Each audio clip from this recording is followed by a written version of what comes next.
जी अस्सलाम वालेकुम गाइस, क्या हाल है। उम्मीद आप सब खैरियत से होंगे। बहुत दिनों बाद फिर आपसे बात करने का मौका मिला, तो बस कुछ मसरूफियात की वजह से कंटिन्यू नहीं कर सके कुछ चीज़ों को। तो इंशाल्लाह आज मैं साइड पे आया हूँ। तो इंशाल्लाह हमारा वेला प्रोजेक्ट चल रहा था, लास्ट टाइम भी आपसे डिस्कस किया। तो अभी जिस पोजीशन पे है तो आपको दिखाते भी हैं और आपसे इंशाल्लाह आपको गाइड भी करते हैं, जो हमारा मेरे नॉलेज के मुताबिक है, जो यहाँ प्रोसीजर चलता है उसके मुताबिक। तो चलते हैं साइड पे और देखते हैं कि आज के लिए क्या है आपके लिए। Okay, keep in touch. Okay, Allah हाफिज़। जी अस्सलाम वालेकुम गाइस, आपकी खिदमत में दोबारा हम हाज़िर हुए हैं। अब आज हम डिस्कस कर रहे करेंगे फाउंडेशन के बारे में कि वेला फाउंडेशन वर्क चल रहा है हमारा। तो इसमें सबसे पहले हमने जो लास्ट हमने लेक्चर किया उसमें हमने पीसीसी के बारे में बताया, ठीक है। पीसीसी के बाद हमने फुटिंग के बारे में बताया, फुटिंग कंप्लीट हुई।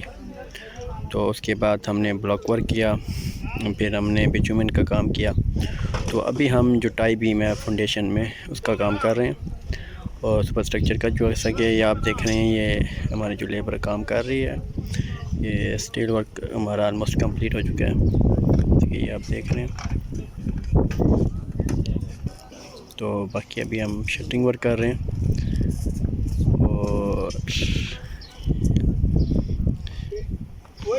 ये शटरिंग वर्क ऑन गोइंग है। तो इंशाल्लाह हर स्टेप बाय स्टेप हम आपको बताएंगे, just step by step UAE के जो हैं कैसे कंस्ट्रक्शन की जाती है वेलास की, स्पेशली वेलास की।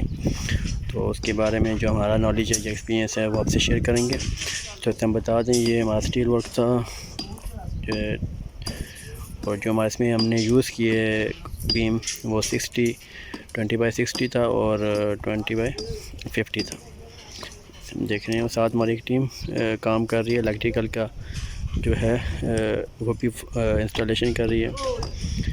और बहुत स्ट्रिक्ट कानून होते हैं, बस जो कुछ हमने प्रोग्रेस बनाने के लिए कुछ इक़दाम किए हैं ताकि काम को तेज़ किया जा सके। ये जैसे कि हम देख रहे हैं,